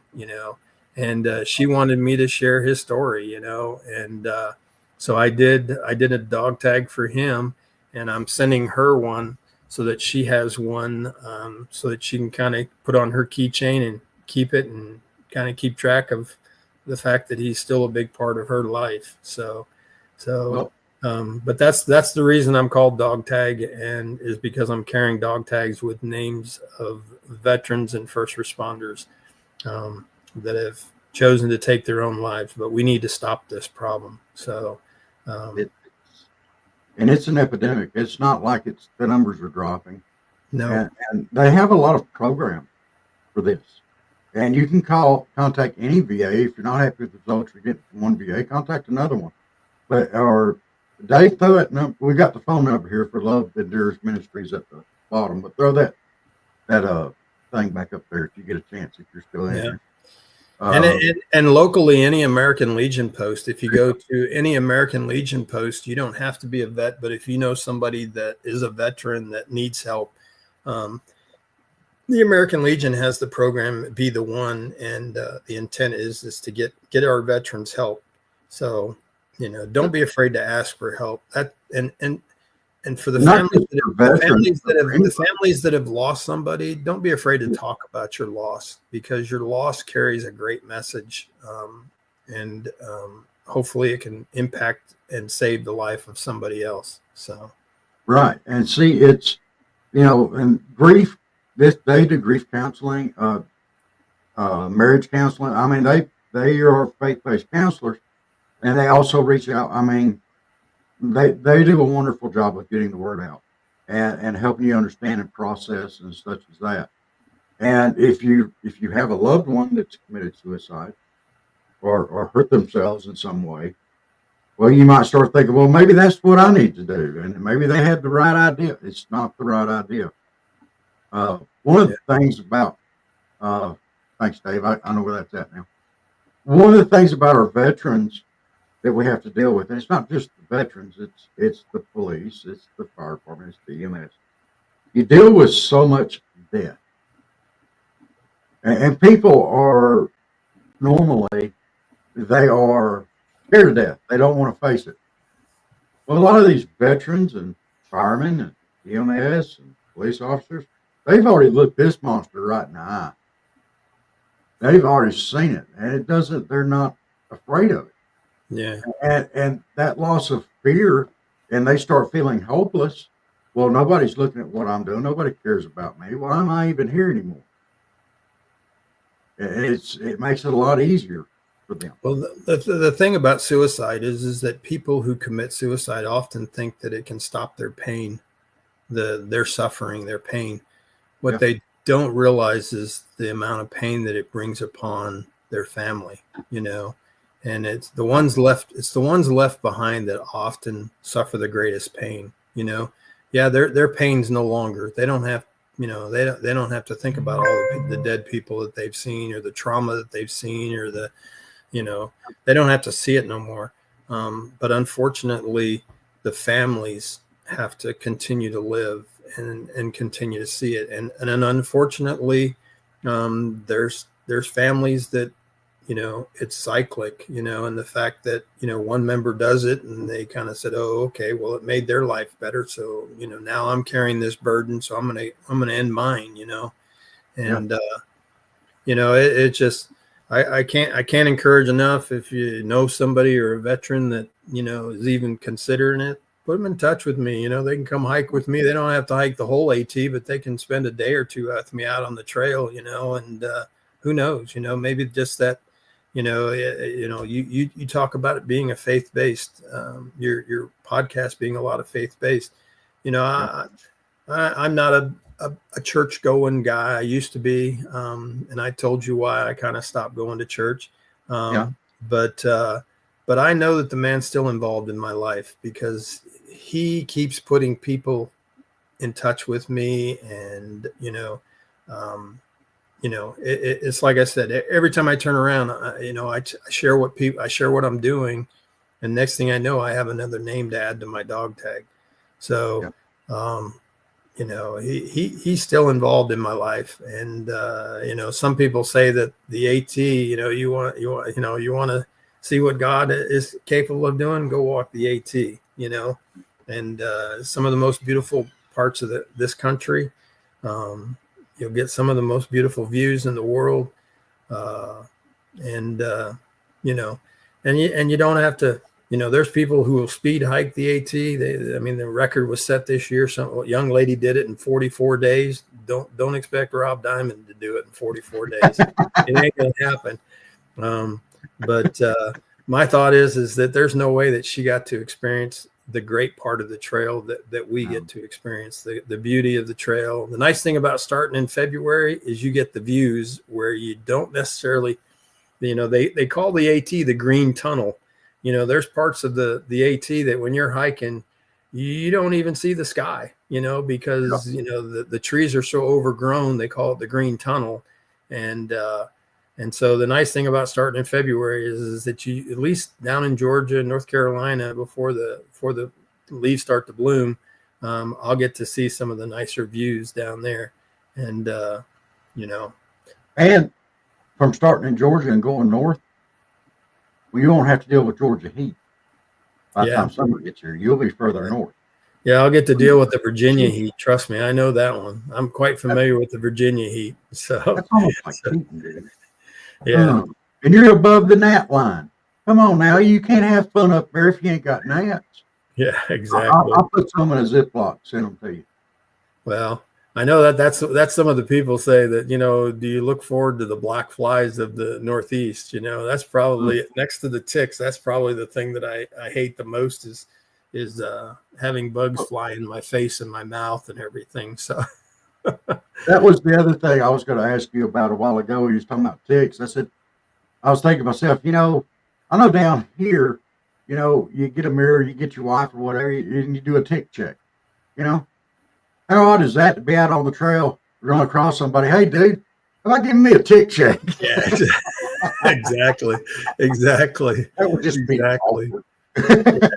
Well, like I said, I'm not a big. They have shelters along the trail that you can sleep in the shelter, so you don't have to set up the tents. Me personally, I prefer to set my tent up every night and sleep in my tent. It's like somebody was telling me that, Rob, there's something about having that nylon tent around you. It's like having walls that nobody can get to you, And but when you're in one of those wooden shelters that they have, there's no door on it, and there's, I think the mice would be my annoying thing. That's the thing I've read a lot about is that a lot of the shelters have mice in them, and how would you like to wake up in the middle of the night and have a mouse run across your face, So I remember hiking when I hiked the Grand Canyon. I was down in the Grand Canyon and I was laying there and we were doing what they call cowboy camping. We didn't set our tents up that night because we were going to get up so early to start the next morning. And we had just laid our tarps down and put our sleeping bags. And I was laying there and I could hear this rustling off to the side of me. And I knew something was crawling in the leaves. Next thing I know, something comes running across my chest. And so I, of course, immediately set up and I look up and I turn the flashlight on, and there's this little white tail going down, and a skunk had just run across my my chest, and I was so glad that he didn't spray me, because that would not have been a fun day the next day. But yeah, those are experiences that that's probably one of they call a type 2 experience. They say when you're out on the trail and you have a type 2 experience, it's one that you hated at the moment, but then later you talk about it and it's one of the funnier things or greater experiences that you have, And one of the other things that I'll be carrying on the trail is a picture of my dad. He was military, Air Force, and when he got out of the military, he made sure that he was active in my life, me and my brother's lives, and he would go on some backpacking trips that I would think, why is he putting himself through this, And I've got a picture of him when we hiked the Grand Canyon, and I'll never forget it. We hiked down the South Kaibab of the Grand Canyon, and middle of the summer, it was probably every bit of 100 plus that day. When we got to the bottom of the Grand Canyon, the water that was in our canteens was warm enough for hot chocolate. Oh, wow. And I just think, man, why am I doing this? Why do I do this? But, I look back at the moment and I think, man, it was one of those miserable moments in my life.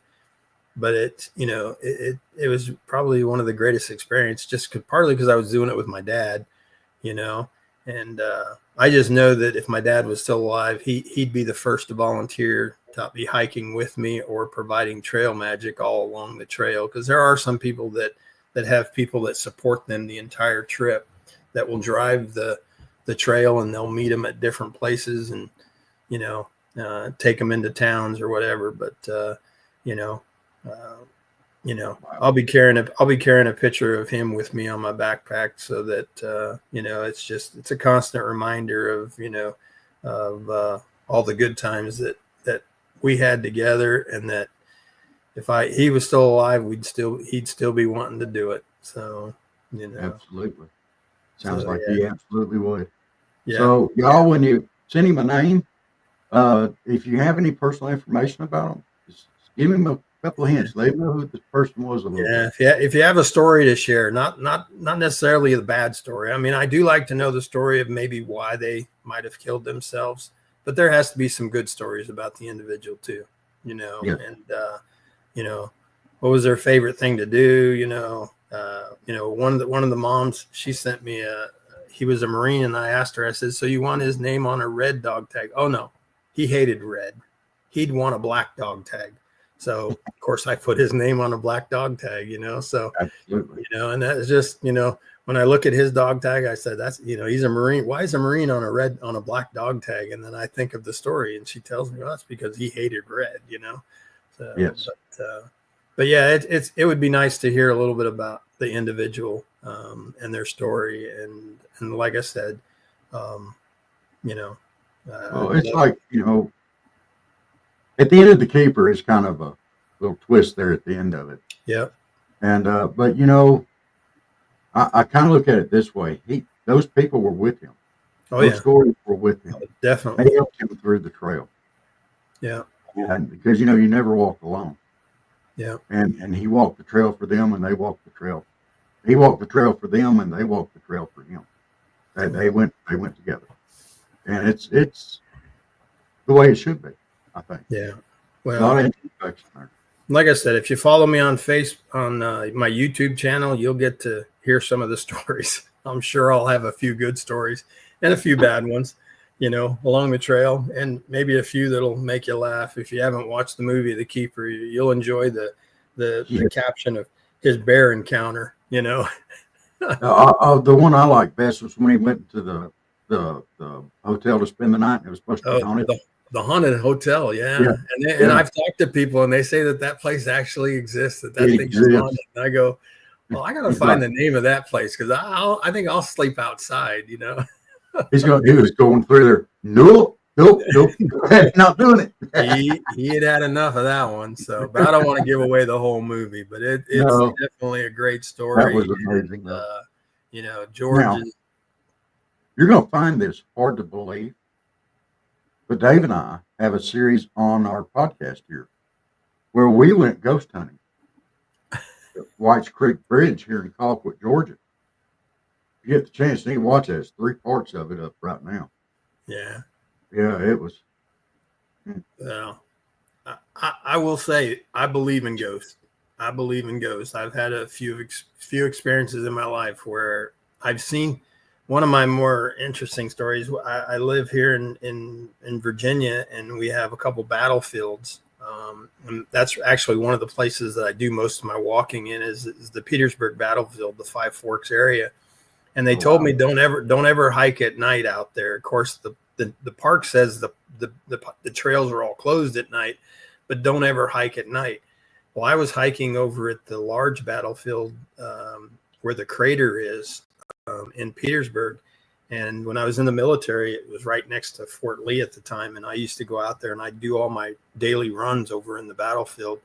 And I remember running along and I came across this Confederate soldier who was walking down the trail, had his gun.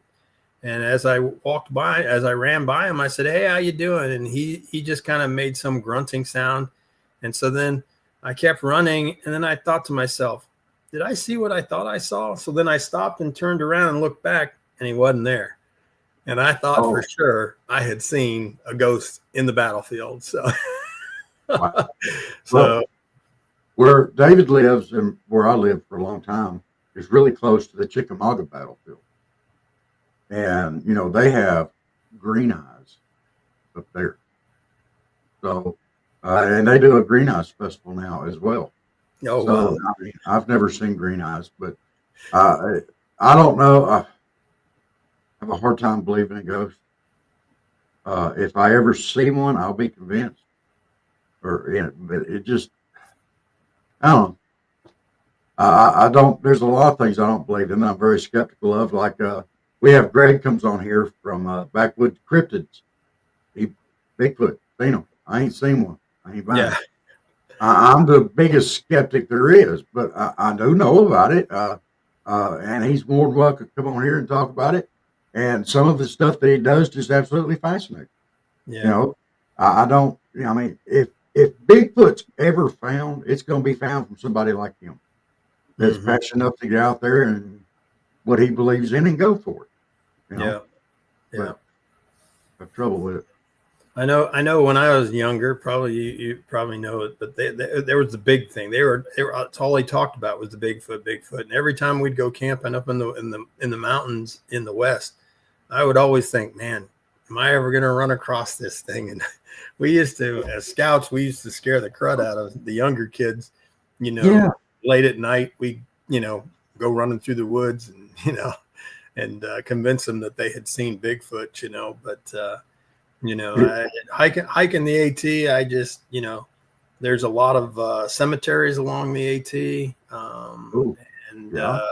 So, when you walk through places like that, you get that, I call it the weebie-jeebies, you get that weird feeling, that, something ain't right about this place and I'm not staying here. Let's keep moving, so. Now, how close is Alapaha or Alapaha? I hope I'm saying that right. I'm probably butchering it. That's close to the AT. What state is it in? Georgia. I Alapaha, don't know. there's like a big inn at the top there, and there's I'm gonna have to look this one up because I don't remember, and it's been years.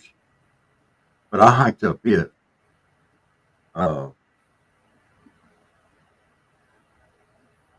Let's see.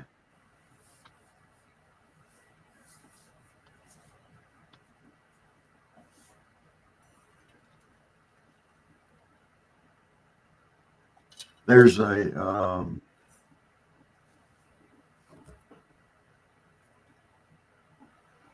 I'm not going to remember.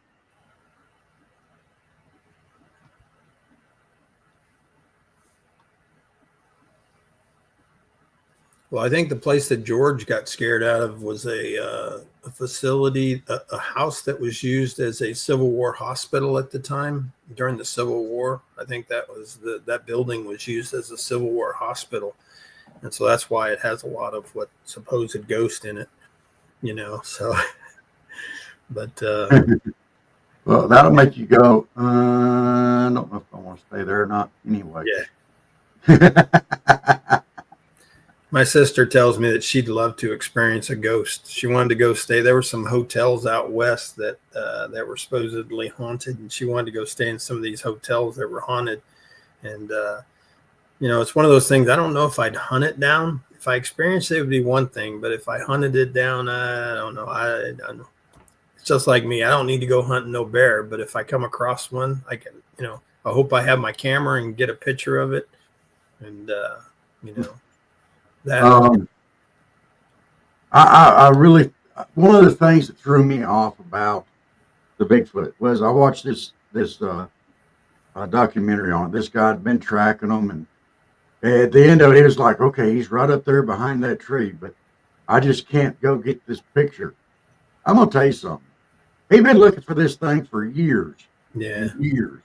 Like 10 years. If I go out hunting something for 10 years and I know it's behind that tree, I'm going to go up there and that picture's going to be like, I'm getting my picture. It's like me. I want my picture on top of Katahdin. That's what I want more than anything, is get my picture at Katahdin. So now, I did have something very strange happen to me one night, and I did get a picture of it. But I was outside and I had bright light shine out in the backyard, and something leaned out around the tree and looked at me. I could see the eyes shining. I was like, I looked back. I was like, no, can't be. Got my phone out, and it leaned out around the tree, looking over at me again. I could see it see the eyes plain as day. It was right after I'd watched that blooming show, and I was like, I'm getting my picture.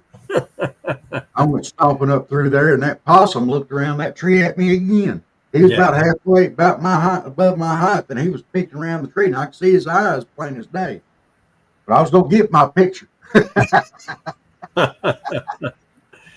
Well, if anybody has any questions or anything about anything that I'm doing or that what they've heard tonight, feel free to reach out to me via email, or Absolutely. like I said, you can send me a message on Facebook, and you can friend me on Facebook, because I will be posting stuff on Facebook as well as my YouTube. And hopefully, and you're going to be coming on here too. And I'd like to, as you guys are lucky, you don't have smell-o-vision, because they say that you can always tell when you got a through hiker close because you can smell them. So you don't have smell-o-vision. So, well, you know what? I would think some of that essential gear would have to be a bar soap somewhere. I mean, I know there's streams up there. I'm just saying, I think they call it Dr. Bronner's soap is what a lot of people carry on the trail. So, but I don't know. My big thing is do I carry a razor? Do I want to keep my face shaven? Mm-hmm.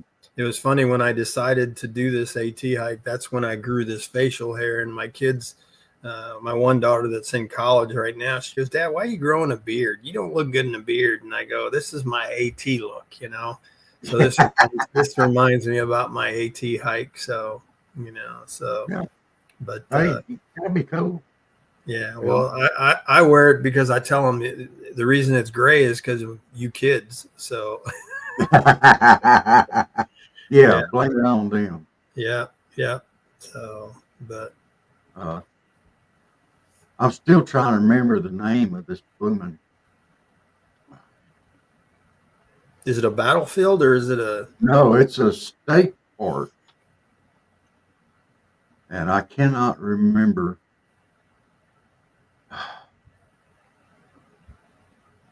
It's in the north. Let me just do it this way. It'll come back to me. I'll send it back. We get close to time there, and I didn't want to. We got about 15 minutes here. No, it's not Chickamauga, ANC native. We got NC Native has popped in here. He's one of our regulars. This is Rob Diamond.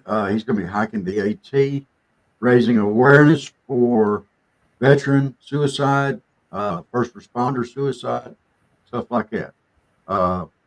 Probably about time to put that back up again. I'll be carrying dog tags with people's names on them, Yeah.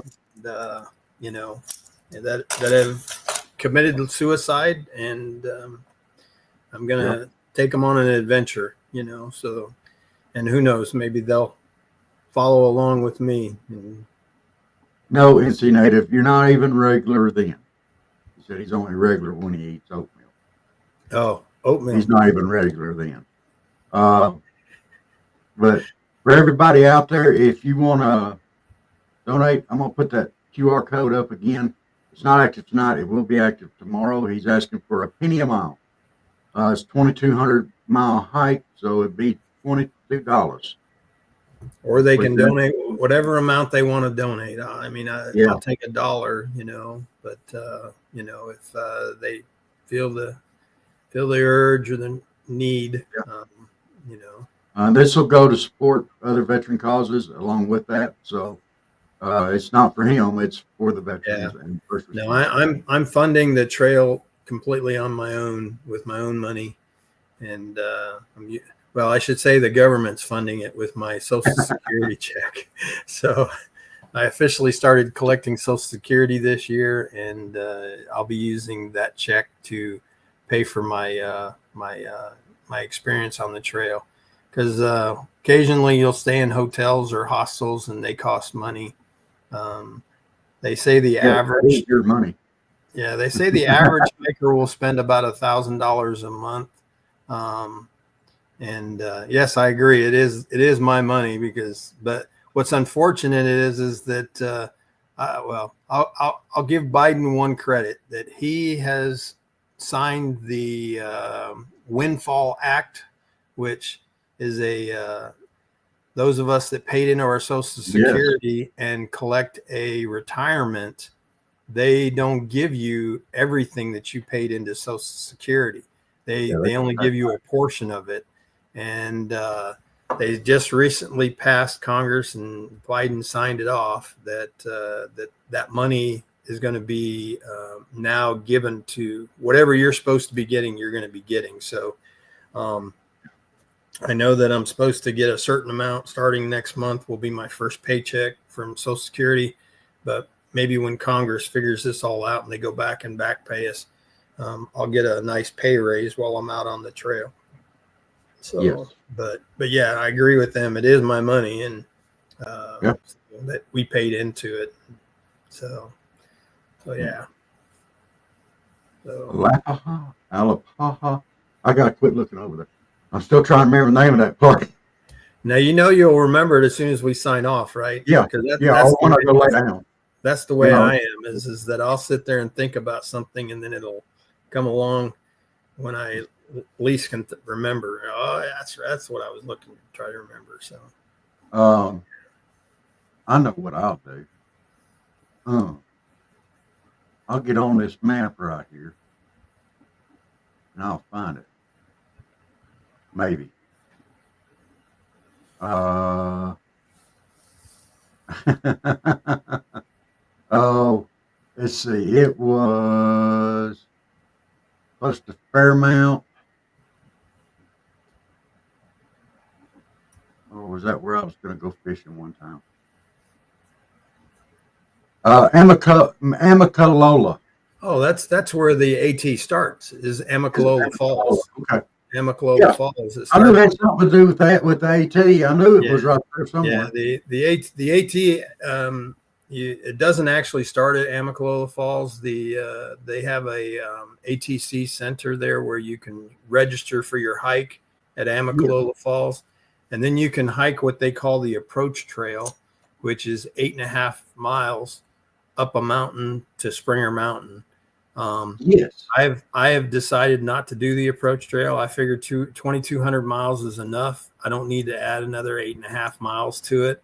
So there is a way that you can get to just below Springer Mountain that you drive up there, and then you hike up You hike southbound 0.9 miles to Springer Mountain. And then you turn around and you come back down and you go through the parking lot and then continue on up the trail. So, I don't think I would do that either. Yeah, so I'm not gonna do the approach trail. I am gonna go up on the 15th of February, and they have a really nice lodge up there, the Amicalola Falls. Yes, Lodge. it is. And the view is absolutely amazing. I have eaten at the restaurant. They got those big bay glass windows. Oh man, it is beautiful. Yeah, and so my sister and my two youngest sons are going to go up there with me on the 15th, and then they're going to hike to the top of. They're going to hike to the top of Springer with me because it's that 0.9 miles is not that difficult. I told them that they could, it's not a big challenge. So I've hiked that section before. And so they're going to hike the 0.9 with me, and then we'll come back to the car. And then when we get to the car, I'll say adios, and off I go. So, All right. NC Native wants to know if you're going to cross the North Carolina line. Oh, we definitely do. Yeah. It's the North Carolina state line is about at the 100-mile mark on the trail. When you out of Amicalola Falls, it's about 100 miles north from Georgia, and then you run into North Carolina, and then you actually go North Carolina, Tennessee. You kind of snake between the two states for a period of time, and then eventually you end up in Tennessee. And there is 14 states that the AT go on, and Georgia, North Carolina, Tennessee, Virginia. West Virginia is the shortest state. Then you got Maryland, Pennsylvania, New Jersey, New York, Connecticut, Massachusetts, New Hampshire, Vermont, New Hampshire, and then Maine. So 14 states. The longest state is Virginia. There's over 500 miles in Virginia. West Virginia is the shortest section. They say the toughest sections are Pennsylvania and New Hampshire, and they say that's because of rocks that they call Pennsylvania on the trail, they call it Rocksylvania because there's so many rocks. So, and then New Hampshire is known for its 4,000 footers that you have to go over. So the highest point on the AT is in Tennessee, in the Smoky Mountains. So, yeah. NC Native, just for the record, if you want to meet him at the North Carolina line there, you are from North Carolina, so, just saying. He did mention earlier that trail candy is appreciated. Trail magic. Trail magic. Yeah. Sorry. Trail magic is appreciated, so you can bring him Gatorade or maybe Slim Jims. Well, there are some people that drink alcohol. Unfortunately, I haven't found the love of alcohol yet. But, cold beer, I know a lot of times people will leave trail magic. They'll leave an ice chest at a trail crossings, and there'll be a chest full of beer and, snacks. And if I get there and it's a hot day and it's the only thing that's cold, I might have my first beer. But here's the thing now. Is he native? He's watching his sugar. He's a touch diabetic. But this AT is supposed to be helping him with that.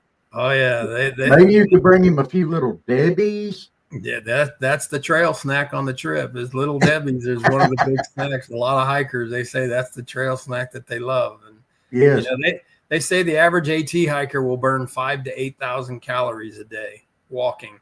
And so bring him a box. Yeah. Oatmeal cream pie.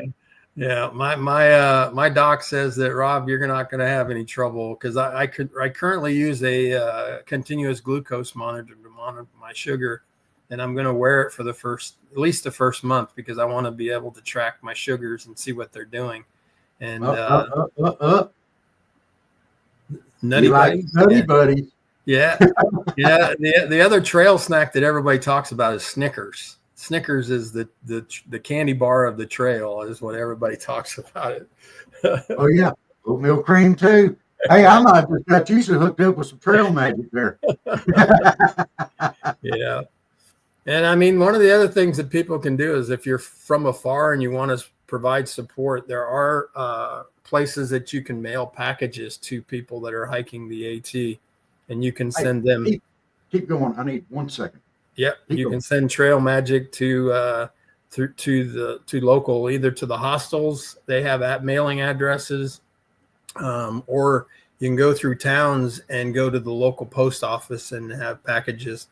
Years ago, that's how people used to hike the AT, is that they would have family members send them their food supply on through the mail. Because some of the things I need are medication, I may have to have some meds sent to me while I'm out on the trail. They don't always recommend the U.S. Postal Service because if you get into town late in the day, you have to wait until the next morning when they open to go. Or if you get there on the weekend, post offices aren't open on Sunday, and they usually close early on Saturdays.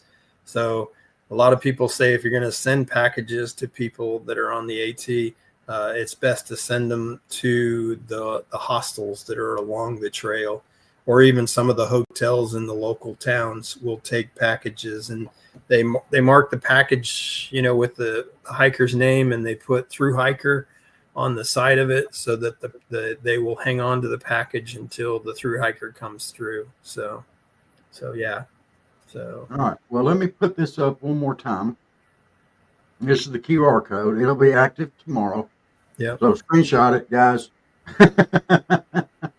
And on that QR code, when you go there, if you'll see that my YouTube address is part of that where it explains what I'm doing, and so you can actually click on that, and it will take you to my YouTube webpage, my channel, YouTube channel.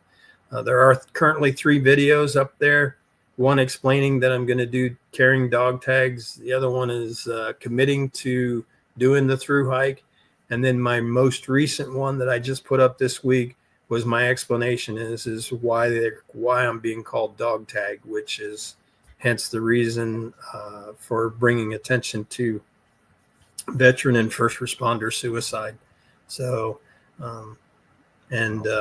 I'm going to be doing a couple more videos before I go out on the trail. Some people like to, see the equipment that I'm going to be carrying on the trail. The average weight for a backpacker on the AT is anywhere from 20 on the light side to 40 on the heavier side. Currently, mine's in about the middle, 30 pounds. But I probably will be carrying a little bit more weight in the beginning because, I'm going to carry winter clothing, which in the summertime you don't. During the summer months, I don't know if I'm going to be carrying a stove. I'm not a coffee drinker, so it's not a must for me to have every morning to have coffee. But I do like my oatmeal in the morning. It's a great breakfast to get me started.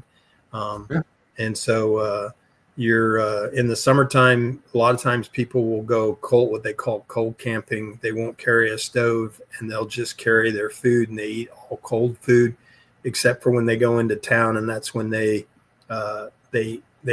gorge themselves, and they call it hiker hunger, where an average person can go in and eat a medium or a large pizza, and then have another plate of pasta. It's just they just can't get enough calories. I don't know. I guess I'll experience it. Yeah.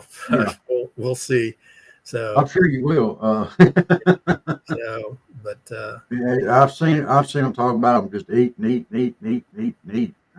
Yeah.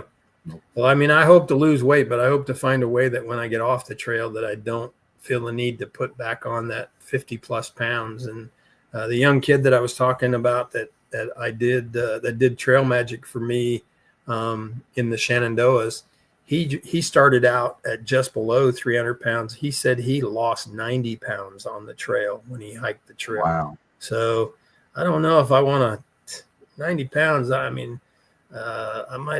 look like an AIDS patient if I get down into the 200 at 6'3". Even when I joined the military in my best years in the military, I think I weighed 190 at my best weight, but we'll see. I lost under 200 pounds one time. I said I didn't feel good. Yeah, when I got first diagnosed with ulcerative colitis, I went from over 300 pounds to just over 200 pounds. I lost close to 100 pounds, and everybody thought that I was dying. Even my kids, and I kept thinking, what are you guys talking about? And then they showed me some pictures. Yes, whoever that is, North Carolina native there. North Carolina, come join me. Come spend a couple days with me out on the trail. So, it's going up your neck of the woods. Yeah. So, but it's a great exercise, and like I said, you burn a lot of calories, and it's healthy. It's healthy for you. I mean, I've had knee surgery. That's kind of one of my concerns. Is I hope I don't end up having any knee problems on the trail. I will be wearing my knee braces more as a precaution than anything else. And but yeah. So other than ticks, that's my only other concern is make sure my knees can uphold it. But my doc thinks that once you start dropping weight, Rob, and your legs get stronger, your knees won't be a problem, as big a problem as you think they are. So yeah. Well, Rob, thank you for being on here with us tonight. This is a fascinating story, and we're going to be expecting our updates. And Yes, we want sir. to talk to you again before you get out there on the trail. I'm sorry. Talk one more time. Before you get out there on the trail. All right. It don't have to be a full show and be a part of the show, whatever you're willing to do. Just Yes, jump sir. back on. We'll talk about it again before you take off. When you're taking off on the... I leave from Virginia on the 15th of February. So sometime maybe that week before, that week of the second week of February, we can get together and talk. And then I can update you on where we are on my dog tag numbers. And again, one of the things is because I have to get off trail every 8 weeks to do my ulcerative colitis treatments. If somebody comes across names, they can still send me the information while I'm on the trail. I will keep it. And then when I get home, before I get back out on trail, I'll engrave their dog tag and add them to the carry. So, please, that's the only thing. And Rob, I appreciate you and Dave for, and just to let you know, when I saw you up there and I saw Rob and Dave, I thought my brother's name is David. So it was the Rob and Dave show. If somebody saw that, they might think that it's the two Diamond brothers up on the podcast. But I appreciate you guys taking the time. When I shared my original video, George sent it out to everybody, and somebody must have saw it, and then they referred it to you guys, and I reached out to you, and again, nothing but thank yous for giving me the time tonight to talk about it. And I look forward to sharing my adventure with you and your listeners. And we look forward to seeing the pictures. We want to see what you look like about 2 weeks into it. We're going to encourage you. We ain't going to let you stop. We're going to keep encouraging you. Yes, sir. Well, my philosophy is the more people that I tell that I'm going to hike this trail, the bigger the commitment it is, so that I can't quit. Looking up here at our count so far tonight, you've told a heap of people. Well, like I said, I thank you all, and I thank everybody for listening to my story, and I hope I haven't bored you too much. Please go to my YouTube channel, watch me. I mean, there's tons of YouTube videos out there of through hikers. They're a lot better than mine, but I will tell you that I'm getting pretty good at doing some of the editing and adding some, the information on there. It's kind of something that I'm getting to where I enjoy doing. And I can't say that I really appreciate everybody taking the time to watch tonight. And please, if you know anybody or you think you might know anybody, share my story with them and ask them to send me their information, and I will protect their family members' information or their friends' information. It's not something that I'm going to go slapping around on the media, unless they want me to share their story. So, but I thank you again for the opportunity. And like I said, I will reach out to you sometime after the first of the month. And then we'll set a date where we can get together and I can talk to you one more time before I get out on the trail. And then, like I said, we'll definitely share the adventure. You can live vicariously through me, Rob. Yeah, you're an actor for me too. I can't do it. So yeah, and like I said, you're thinking about what? You have two names that I'll be expecting the information from, and we'll get those done this week. So I've got sent you one, and I will send you the other one. Well, thank you again, and appreciate everybody's time. And I know it probably wasn't too exciting. I'm sure it was great. I'm sure there's some other great things that you can talk about on Southern Fried, especially. We talk about everything at Southern, and we're about small business, and we're about Christian, and we're about stuff like this. This is right up our alley. So everybody, y'all listen up. If you know anybody that a veteran that's that you want to honor, or fallen first responders, or anybody that has been a victim of suicide or something like that. We're not doing this to celebrate suicide. We're doing this to draw awareness. Yeah. So if you want to help draw awareness, please send Rob Diamond here the name, and that's his email is down at the bottom. Or you can send it to our email at southernfriedpodcast@yahoo.com, and we'll forward it to it. Either way is fine. But this is something that it's an epidemic in this country, and we really need to do something about it. And we're trying, but we're not having that big of an effect yet. But you know what? It's going to start grassroots. Yeah, that's one of the things that Mr. My philosophy is, if we can save one life, it will have been worth my 2,200 mile trip. So, and like I said, I'd love to share my adventure with your family. So, and looking forward to it. And like I said, you might get tired of. They always say that when a thru hiker gets done with a trail, you got about 3 or 4 weeks to share your story. But then after that, everybody gets tired of hearing the stories, So you'll get to hear the stories as we go along, and you'll have me a couple of times afterwards. And who knows, maybe I'll love it so much that I might have to do a repeat, So absolutely. Well, I'm going to try to get a map of the AT up here. It's a push pin, and I'm going to keep track of you. And we're gonna know about where you're at, and we're gonna keep pushing you. You're gonna have to make this thing, because you're planning on being there on 9/11.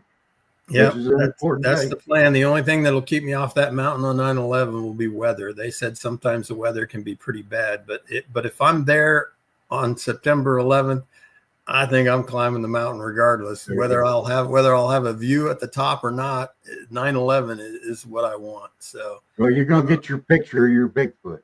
Yeah, exactly. Big D and Bigfoot. So. But there you go.